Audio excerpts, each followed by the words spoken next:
بسم الله الرحمن الرحیم. تحف العقول کې حضرت امام موسی کاظم علیه السلام فرمایش کوي مولای څه کوشش وکړئ خپل وخت څه کوم دی د څلورو حصو کې تقسیم کړئ. اول وخت کې تاسې الله رب العالمین مناجاتو دپاره وباسئ څه هغه کې تاسو الله رب العالمین سره خپل خدای سره خپل معبود سره راز و نیاز کیسې کوئ، یعنی د الله رب العالمین عبادت کوئ.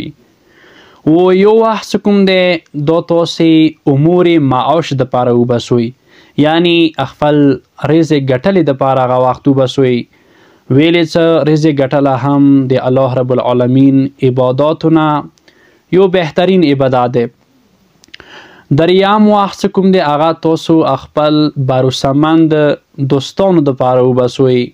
هغه دوستان چې هغه تاسو ته خپل عیبونه وښیي و هغه باطن کې تاسو دپاره مخلص وي. و څلورم وخت څه کوم دی هغه تاسو غیر حرام خوندونو دپاره وباسئ. هغه خوندونه چې هغو خوندو ذریعې سره د پاس کوم درې وختونه ذکر شول دغو ته سره طاقت میلاو شي، یعنی یا ښې مړۍ دپاره، ښه خوراک دپاره، ښه چکاک دپاره، یا نور داسې لذتونه دي، داسې خوندونه دي چې هغوی ذریعې سره انسان ته طاقت میلاویږي. وصلی الله علی محمد و آله